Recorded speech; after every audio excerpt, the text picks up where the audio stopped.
Ever heard of a mystery so intriguing it's haunted researchers for decades? Oh, absolutely.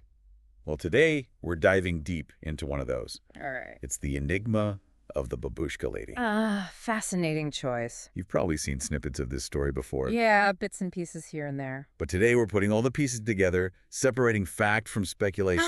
Sounds like a challenge. Buckle up, because this one's a wild ride. I'm ready. So, for those who might not be familiar, Yeah. we're talking about the 1963 assassination of President John F. Kennedy. Right. One of the most pivotal moments in American history. Absolutely, a day etched in everyone's memory, and amidst all the chaos and confusion captured in those grainy photos and films, Yeah. there's this one figure that stands out, Oh, I know who you're talking about. the Babushka Lady. The woman of mystery. Exactly. What really gets me about this case is how a single unidentified person becomes a symbol Yeah. for all those unanswered questions around a huge historical event. Yep. I mean, it's like she wandered out of a time capsule. Almost like a ghost from the past. And the fact that after all these years, we still don't know who she was or what became of that footage. Right.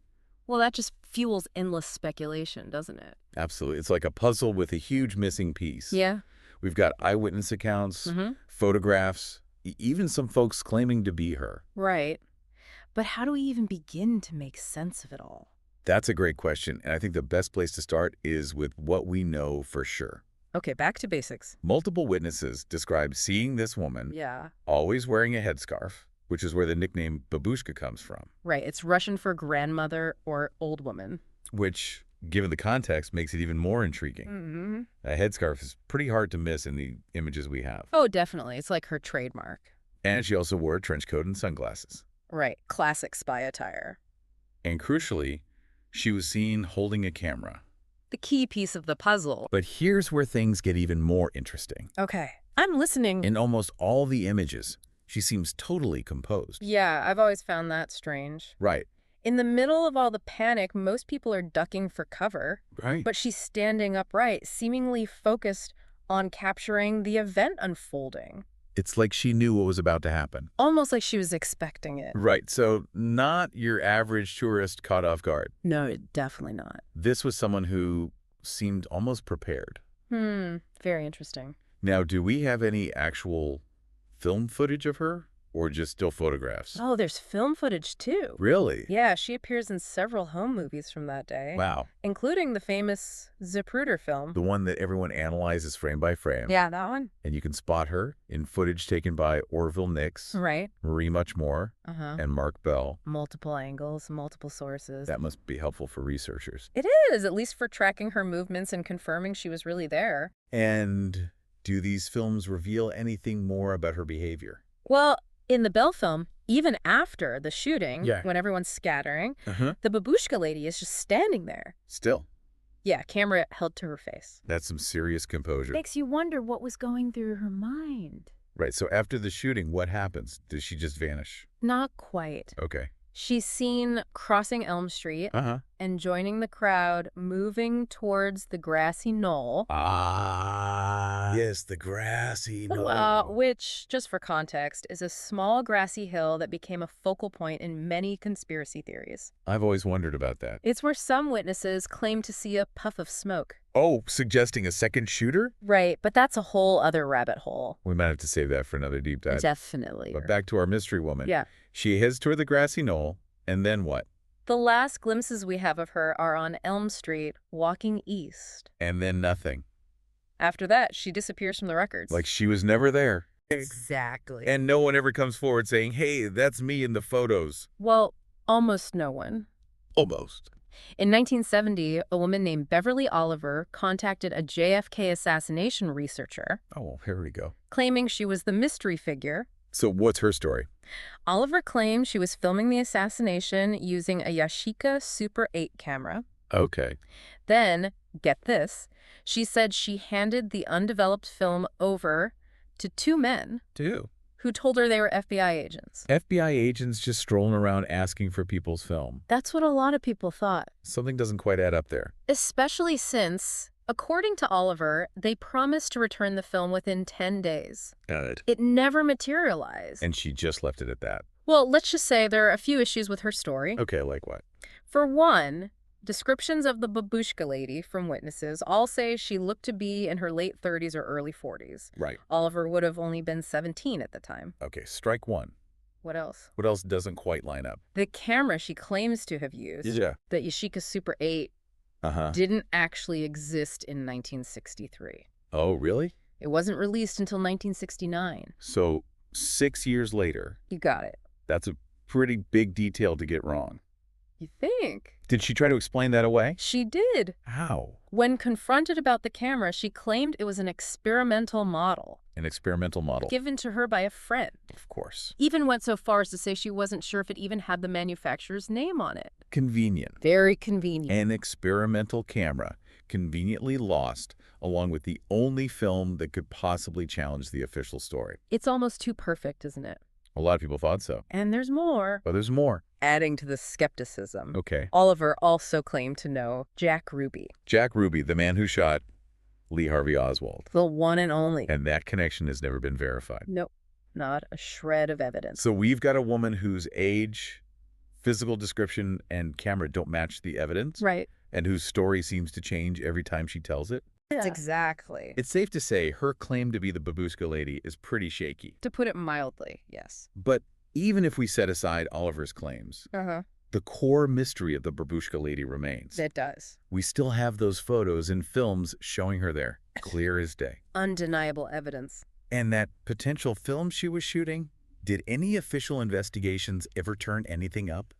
They tried. They did. In 1979, the House Select Committee on Assassinations investigated the JFK assassination. Okay. And their photographic evidence panel specifically looked into the Babushka Lady. Really? They went through archives, interviewed witnesses. Right. No film attributed to her was ever found. So even a dedicated effort came up empty. It seems so. What about later investigations? Weren't those records reopened at some point? You're thinking of the Assassination Records Review Board? The ARRB? Right, in the 1990s. I remember hearing about that. Their job was to re-examine all the evidence related to the assassination. And did anyone show up with anything about the Babushka Lady? We got a little more intrigue, but still no solid answers. Intrigue. Tell me more.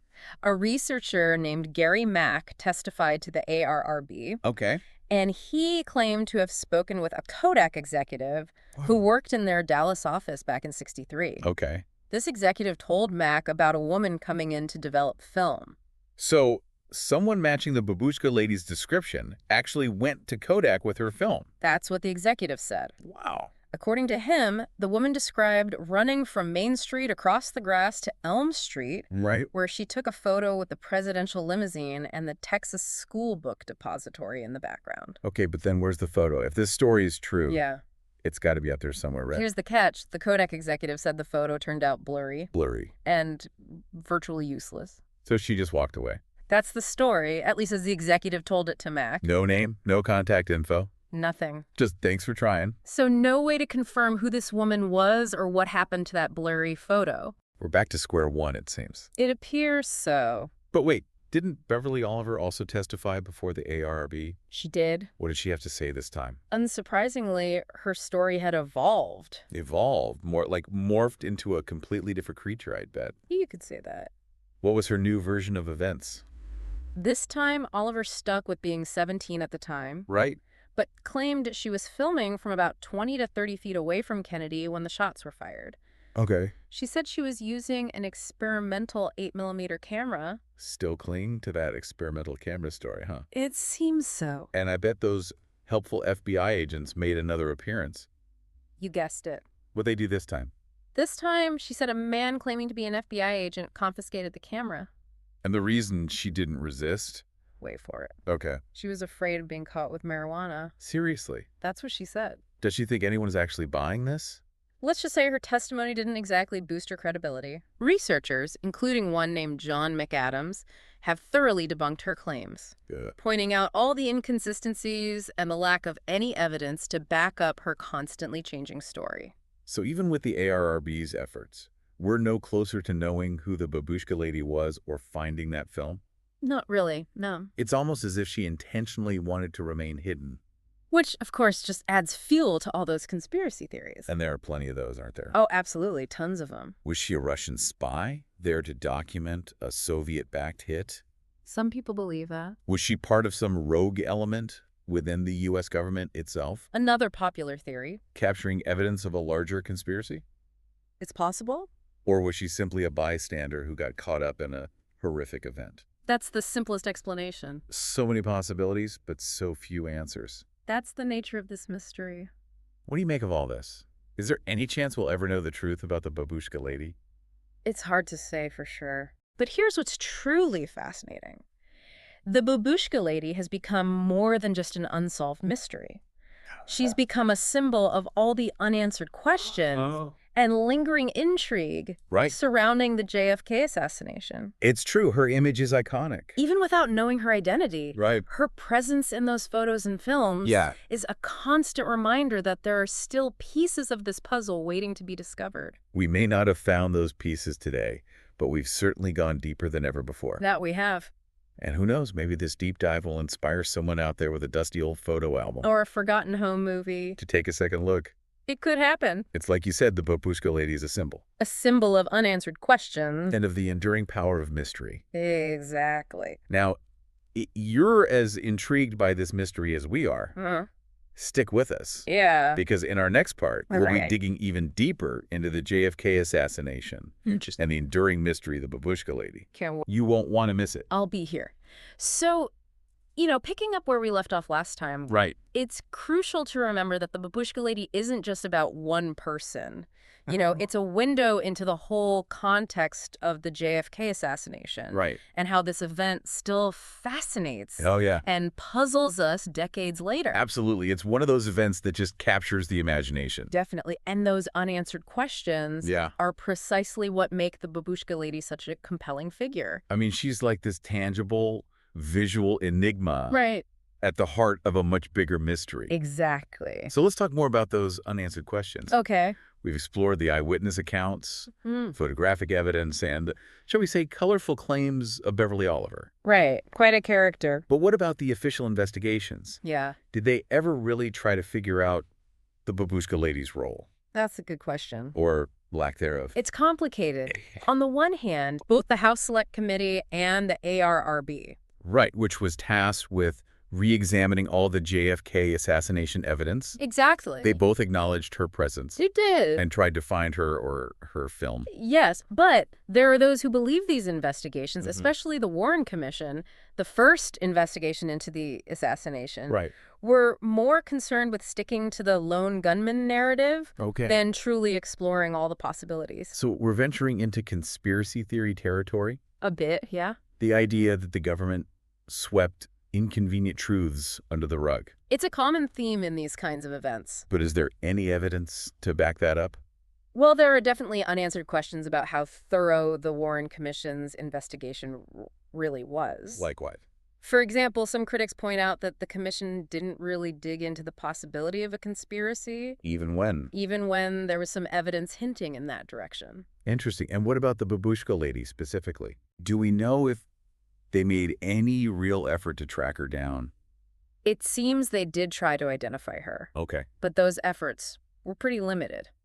In what way? The House Select Committee's report says they interviewed several witnesses who saw the Babushka Lady. Okay. But none of them could provide her name or any real leads. So despite being caught on film and seen by all these people, she managed to slip through the cracks of these official investigations. He's pretty remarkable. It almost makes you wonder if she was deliberately trying to avoid being found. Now that's a thought. Which brings us right back to those conspiracy theories. Full circle. But let's try to stay grounded in the facts for now. All right. We've got the Kodak story about the woman with the blurry photo. And her appearances in multiple films. Multiple pieces of evidence. What's your take on how they fit together, if at all? That's a tough one. Is there a plausible scenario that explains the Babushka Lady's presence and disappearance? Yeah. Without going into wild speculation. It's definitely possible. Okay, I'm all ears. Let's imagine, just for a moment, that the Babushka Lady was a tourist. Who happened to be in Dealey Plaza that day. Okay, yeah. Lots of people were there. She sees the presidential motorcade, takes some photos, maybe even a short film. And then, suddenly, the unthinkable happens. Shots ring out, chaos everywhere. Exactly. I can follow that, But why wouldn't she come forward later? Ah, good point. Surely she realized how historically important her footage could be, You'd think so, but even if it wasn't professionally done. here's where it gets interesting. Okay. Imagine that in the aftermath, as the investigation heats up, Yeah. she develops her film and realizes the images are blurry, out of focus. Okay. Maybe her hands were shaking. Right. In the moment. Maybe she wasn't a skilled photographer. Yeah. Whatever the reason, the footage is essentially useless. So she figures, why bother? Exactly. And decides to stay quiet. To avoid the media frenzy. And potential scrutiny. Right. I can see how that would be intimidating. Especially in that climate. What if I get caught up in something way over my head? Exactly. What if I become a target myself? It's not hard to imagine. To remember, this was a different time. Oh, absolutely. People weren't so eager to seek publicity or get involved in big investigations. It was a different world. So in this scenario, the Babushka Lady is just an unlucky bystander. It's possible. Someone who happened to capture blurry footage. Yeah. And chose to keep quiet out of a mix of disappointment and fear. It's a simple explanation. But it does fit what we know. It does. Of course, there are other possibilities. Oh, of course. Maybe she was a journalist. Could be. Or an amateur filmmaker. Who, for whatever reason, chose not to share what they captured. Right. Or what if she did try to share it? But it got lost somehow. Maybe in some bureaucratic mess. Or maybe someone intentionally buried it. Those are possibilities we can't rule out either. The point is, yeah, the lack of clear answers leaves room for speculation. And that's why the Babushka Lady continues to fascinate us. It's like a real-life Where's Waldo? Ah, I like that. But with way higher stakes. Definitely. And a whole lot more intrigue. You know, it just occurred to me. What? What if the Babushka Lady wasn't actually filming anything at all? What do you mean? What if she was holding something else up to her face? Like what? What if it wasn't a camera? Yeah. But binoculars? Binoculars. Or maybe even a small handheld radio. Oh, that's interesting. That would explain why no film has ever turned up. Right, and it would add a whole new layer of mystery to her story. What was she looking at so intently? Who was she communicating with? Those are questions that, unfortunately, we may never have definitive answers to. Unless, of course, that elusive footage does show up someday. Imagine the headlines. Lost JFK assassination film found. Babushka Lady's secrets revealed. It would be a media frenzy. Okay, you've officially got me hooked on this mystery. Glad to hear it. But we've only scratched the surface of the JFK assassination itself. That's true. There's so much more to explore. So much more. The political climate, the investigation, all the different conspiracy theories. Where do we even begin? That's the beauty of a deep dive like this. What is? We can start with a single thread. Like the Babushka Lady. And follow it wherever it leads. Unraveling the larger tapestry of history along the way. All right. Lead the way. All right. I'm ready to dive deeper. Okay. But maybe we can hold off on the grassy knoll talk for now. Good idea. That one's a whole other rabbit hole. Agreed. Let's save that for another deep dive. Okay. For now, let's stick with what we do know about the JFK assassination. Okay. The context surrounding it. Uh-huh. And how this event continues to shape our understanding of American history. Sounds good to me. Let's get to it.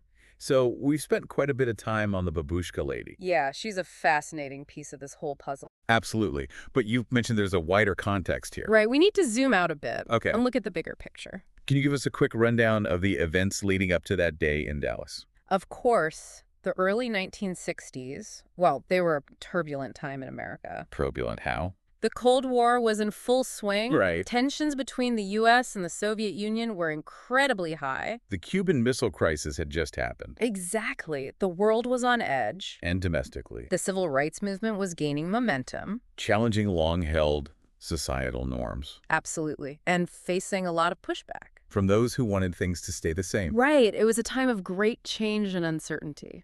So JFK was walking a tightrope, both at home and abroad.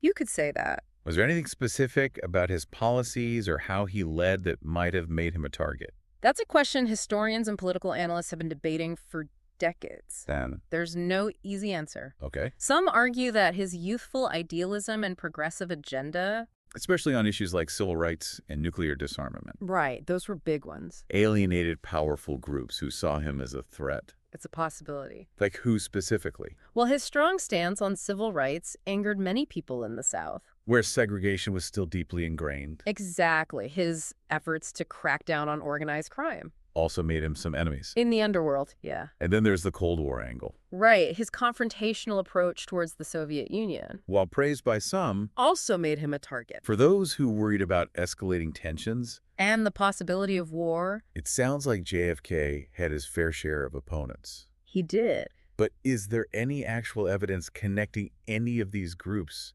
to his assassination? That's where things get murky. Okay. Well, there's no definitive proof connecting anyone other than Lee Harvey Oswald to the assassination. Right. The circumstances surrounding his death And those lingering questions about the official investigation. have fueled all sorts of conspiracy theories. Let's talk about those theories.